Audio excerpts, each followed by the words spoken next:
लैला की आखिरी सांस रेगिस्तान की गर्म धूल के साथ मिल रही थी जब डूबता हुआ सूरज अपनी आखिरी परछाई डाल रहा था। उसके शरीर में अब विरोध करने की कोई शक्ति शेष नहीं थी। उसने अभी अभी अपने बच्चे सलीम को अपने कांपते हुए दो हाथों के बीच जन्म दिया है और उसे विदाई के मौन आलिंगन में सीने से लगा लिया है। एक पल के लिए उसने उसके छोटे चेहरे की ओर देखा, फिर उसका शरीर स्थिर हो गया और उसका भारी हाथ रेत पर गिर गया। अकेला बच्चे सलीम को उसकी कमजोर आवाज में छोड़कर, जिसके रोने का जवाब देने वाला कोई नहीं था सिवाय रेगिस्तान की विशाल खामोशी के। लैला रेगिस्तान की भीषण गर्मी में बिना किसी उद्देश्य के चल रही थी, शहर के महलों से भागकर जो डर से घिरी एक जेल में बदल गए थे। वो एक महान व्यक्ति अल हसन बिन आदिल की पत्नी थी, लेकिन अन्याय और झूठे आरोपों ने उसके सम्मान को कलंकित कर दिया था। इसलिए वो फरार हो गई थी और उसका अजन्मा बच्चा उनके निशाने पर आ गया था, जो उनके वंश को खत्म करना चाहते थे।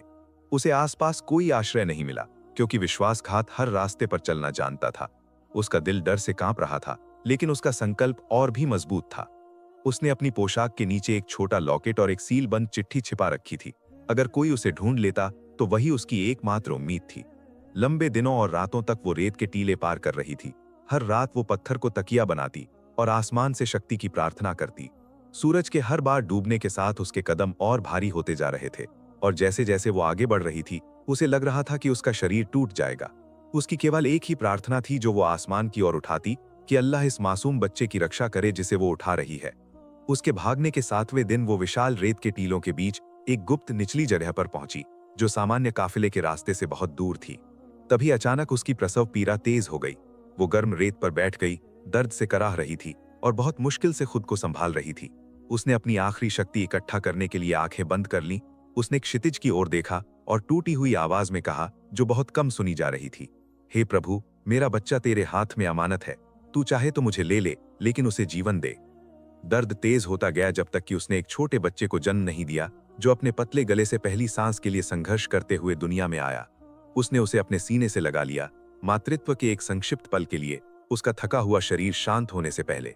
उसने एक पल के लिए आंखें खोलीं और बच्चे को कसकर गले लगाया, फिर आंखें बंद कर लीं और हमेशा की खामोशी ने उसे घेर लिया। वो एक ऐसी शांति में मर गई जो निश्चित विश्वास की तरह थी। मां वहीं रह गई, एक आत्मा ऊपर उठी और एक शरीर ने आखिरी बार अपने बच्चे को गले लगाया। और वो बच्चा, जिसका नाम सलीम रखा जाएगा, अकेला क्रूर रेगिस्तान की रेत में पड़ा रहा, बिना किसी शक्ति या सामर्थ्य के रो रहा था। उसका रोना कमजोर था, जो तेजी से विशाल शून्यता में खोता जा रहा था। लेकिन उस निर्णायक पल में किस्मत ने काम करना शुरू कर दिया था। एक विशाल व्यापारिक काफिला, जो बरकत का काफिला नाम से जाना जाता था, कुछ मील दूर मुख्य सड़क से गुजर रहा था। उनके ऊंटों के बीच गहरे रेत के रंग का एक शक्तिशाली ऊंट था, जिसका नाम नाजी था। नाजी काफिले की कतार में शांति से चल रहा था, अपने भारी बोझ के नीचे झूल रहा था। अचानक यात्रा के बीच में नाजी ने सिर उठाया और रेगिस्तान की हवा को इस तरह सूंघने लगा जो उसके सवार के लिए अपरिचित था। फिर वो अचानक रुक गया। ऊंट जिद्दी होने वाला नहीं था, वो अनुशासन के लिए प्रशिक्षित था। लेकिन इस बार बिना किसी भूमिका के वो कतार से बाहर आया और काफिले के रास्ते के विपरीत दिशा में जोर से दौड़ने लगा। काफिले के लोग हैरान हुए और चिल्लाकर बोले, कहां जा रहे हो नाजी, वापस आओ। उसका सवार उसका नाम लेकर चिल्लाते हुए उसके पीछे गया, लेकिन ऊंट ऐसे दौड़ रहा था मानो कोई अदृश्य शक्ति उसे खींच रही हो। काफिले के सरदार, जिसका नाम अम्र था, ने कहा, यह ऊंट बिना कारण नहीं दौड़ रहा है, सब उसका पीछा करो। शायद उसने कोई खोया हुआ कुआं या खतरा देखा है। लोग ऊंट के पीछे दौड़े। वे गुस्से और जिज्ञासा का मिश्रण महसूस कर रहे थे। नाजी रेत के टीले पार करके उस निचली जगह पर पहुंचा। वो अचानक रुका, फिर बच्चे की ओर सिर झुकाया। वो बच्चे के पास बैठा और धीरे से उसे सूंघने लगा। फिर उसे हवा की ठंड से बचाने के लिए अपने शरीर की ओर धकेल दिया, क्योंकि दोपहर के साथ साथ ठंडी हवा उतरने लगी थी। दृश्य अजीब और दिल को छू लेने वाला था। काफिले के लोग पहुंचे और अपनी जगह पर जम गए। एक आदमी चिल्लाकर बोला, एक मृत महिला और वहां एक बच्चा, या अल्लाह। वे लैला की ओर लपके, लेकिन देखा कि वो कुछ देर पहले ही मर चुकी है। और बच्चा, वो तब भी जिंदा था, अब गर्मी पाकर खामोशी से रो रहा था। काफिले के सरदार अम्र ने भावुक होकर सिर हिलाया और कहा, अल्लाह की कसम, ये ऊंट हमें एक रहमत की ओर ले आया है। इस बच्चे को बेसहारा नहीं रखा गया। नाजी के शरीर में अल्लाह की दया थी। अम्र ने कुछ लोगों को इशारा किया, मां के प्रति जिम्मेदारी पूरी करो और उसके लिए जो संभव हो दुआ पढ़ो और बच्चे को गर्म आलिंगन में स्वागत करो। एक आदमी ने छोटे बच्चे को गोद में लिया और अपनी ऊनी चादर में लपेट दिया।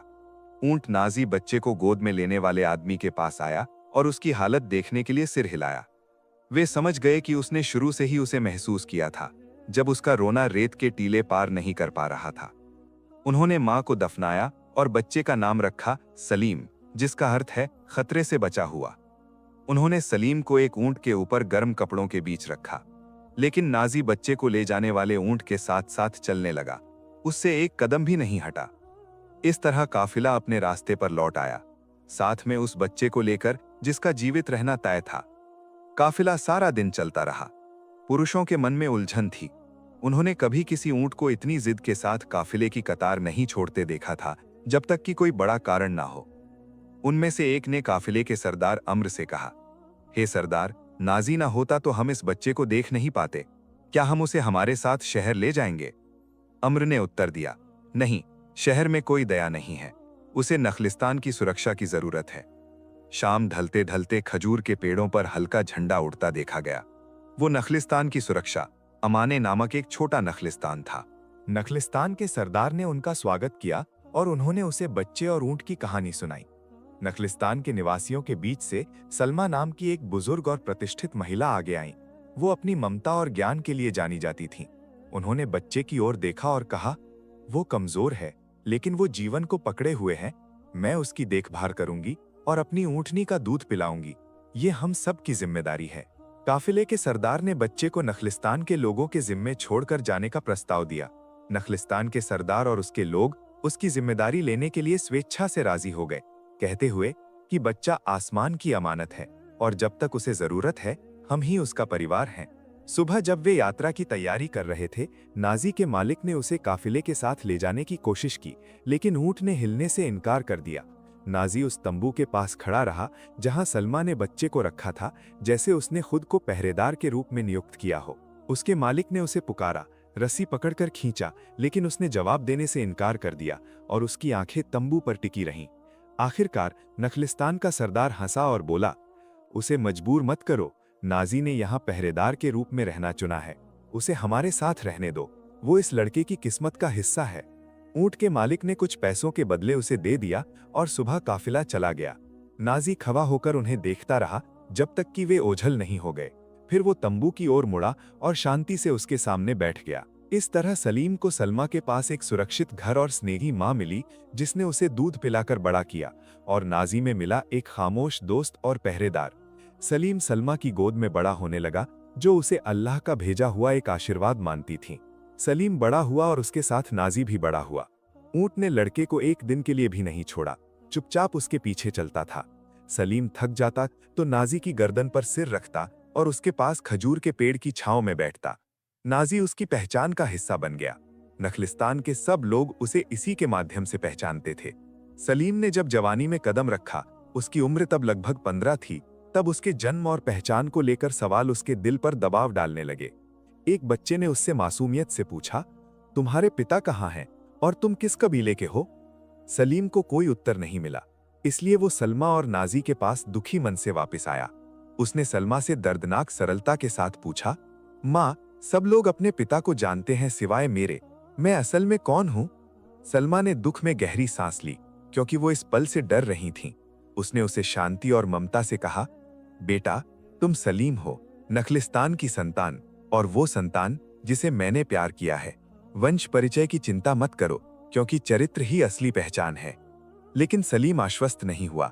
उसने उससे पूछा, क्या तुमने मुझे जन्म दिया है और मेरी असली माँ कौन है?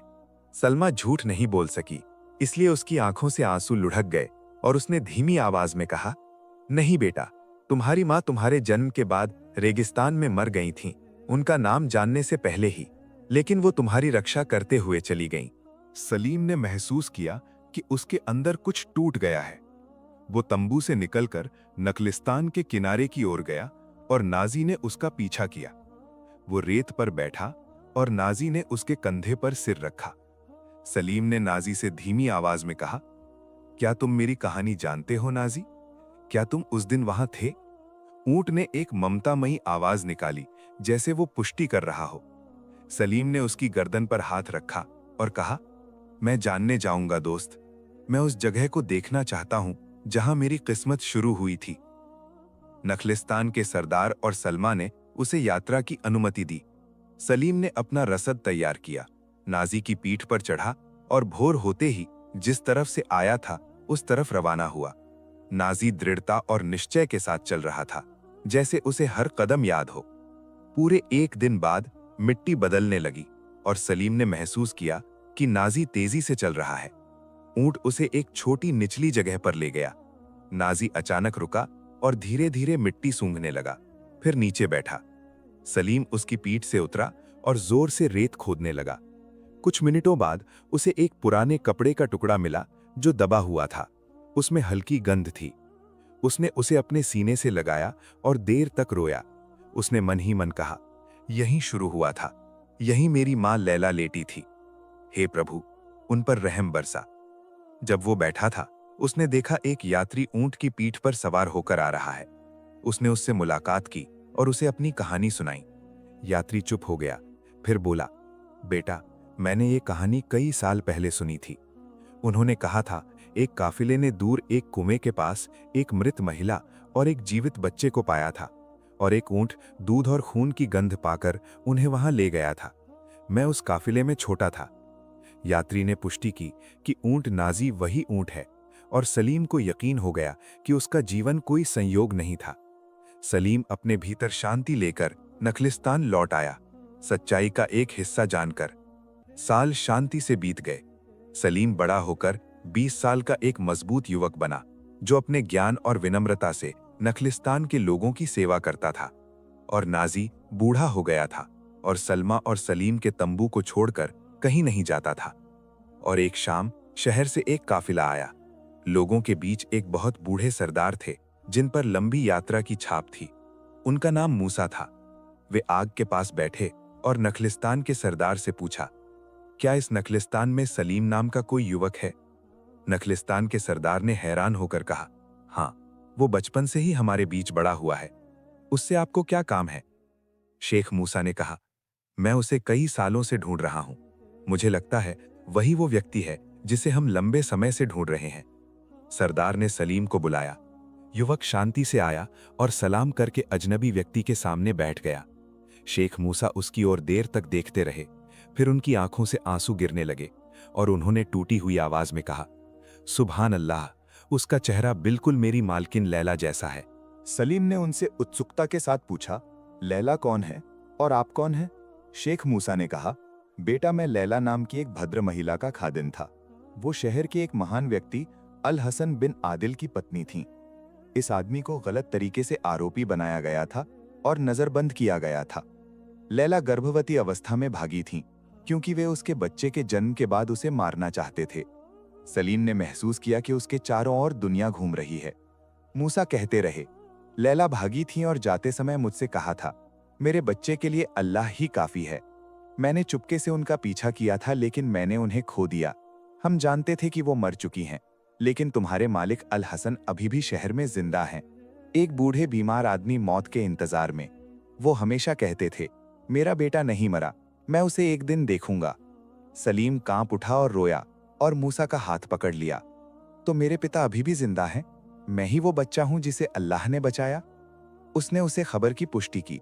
सलीम उठ खड़ा हुआ, फिर बोला, तो मैं उनके पास जाऊंगा। मैं पद या दौलत नहीं चाहता, मैं बस अपने पिता का मन शांत करना चाहता हूं। उन्होंने उसके लिए रसद तैयार किया। सलमा उसे विदाई देते समय बहुत रोई और बोली, बेटा, तुम मेरे बेटे थे और वहीं रहोगे, भले ही तुम महल में रहो। सलीम ने उसके हाथ को चूमकर कहा, तुम मेरी मां हो जिसने मुझे ममता से बड़ा किया है। मैं जिंदगी भर तुम्हारा एहसान नहीं भूलूंगा।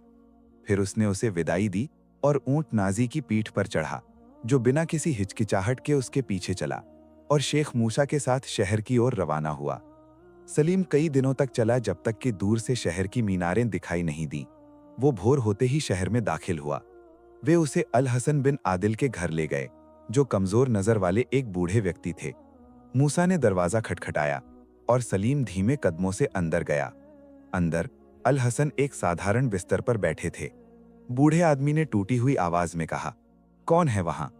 सलीम पास गया और उनके पैरों के पास बैठा और धीमी आवाज में कहा, आप पर शांति बरसे पिताजी। अल हसन ने अचानक सिर उठाया और बोले, ये शब्द किसने कहा? सलीम और करीब गया और बोला, मैं सलीम हूं, लैला का बेटा। शेख बहुत रोए और उसके चेहरे पर हाथ रखकर बोले, अल्हम्दुलिल्लाह, हे प्रभु, तूने मेरी दुआ बेकार नहीं जाने दी। उन्होंने उसे देर तक गले लगाया और दोनों रोए। सलीम ने अपने पिता को पूरी कहानी सुनाई, कैसे लैला ने बच्चे को जन्म दिया और रेगिस्तान में मर गईं, और कैसे नाजी ने काफिले को रास्ता दिखाया और कैसे सलमा ने उसे बड़ा किया। पिता ने कहा, लैला तुम्हारी रक्षा करने के लिए मर गई, इसलिए अल्लाह ने तुम्हें अपनी रहमत से बचाया है। ये अल्लाह की दया है मेरे बेटे। कुछ दिनों बाद पिता ने लोगों को इकट्ठा किया और कहा, ये मेरा बेटा सलीम है, जिसे हम मृत समझते थे। अल्लाह ने उसे हमारे पास लौटा दिया है। लेकिन सलीम विनम्र रहा। उसने अपने पिता से कहा, पिताजी, मैं यहाँ कुछ दिन रहूंगा, फिर नखलिस्तान लौट जाऊंगा। वहां वे लोग हैं जिन्होंने मुझे बड़ा किया है और वहां मेरी जान है। पिता ने सिर हिलाया और बोले, जाओ बेटा, जहां तुम्हारा मन तुम्हें ले जाए। जो अल्लाह की रहमत से बचा है, उसे कोई रोक नहीं सकता। और अगले दिन सुबह सलीम अपने शांत रेगिस्तान में, नखलिस्तान में, सलमा के पास लौट आया, जो उसका इंतजार कर रही थी। उसने उसे पास आते देख कहा, मैं जानती थी तुम वापस आओगे। सलीम हंसा और बोला, मैंने अपनी असली पहचान जान ली है मां, लेकिन मैंने खुद को यहां तुम्हारे बीच पाया है। फिर उसने आसमान की ओर देखा और शांति से कहा, मेरी मां इंसानों के अन्याय से मुझे बचाने के लिए भागी थी, लेकिन अल्लाह ने मुझे अपनी रहमत से बचाया है। वो महल में जिससे डरती थी, रेगिस्तान में मुझे उससे उबार लिया। सलीम रेत पर बैठा और बूढ़ा नाजी उसके पास। उसने महसूस किया कहानी पूरी हो गई है। उसे जो विरासत में मिला है, उनमें सबसे बड़ा नाम या वंश नहीं, बल्कि ये विश्वास कि अल्लाह उसे नहीं छोड़ते जो उन पर भरोसा करता है। नाजी अपने आखिरी दिन तक उसके साथ था, ईश्वरीय करुणा का प्रतीक बनकर। और इस तरह हमारी कहानी खत्म हुई। आपके साथ था द वाइज पेन। हे कहानी के प्रेमियों, कमेंट में हमें बताएं आप किस शहर से हमें देख रहे हैं और अभी आपके वहां कितने बजे हैं। और हमारे चैनल को सब्सक्राइब करना और बेल बटन को ऑन करना न भूलें, ताकि हमारी शिक्षाप्रद और दिलचस्प कहानियों के सभी नए अपडेट आप तक पहुंचें।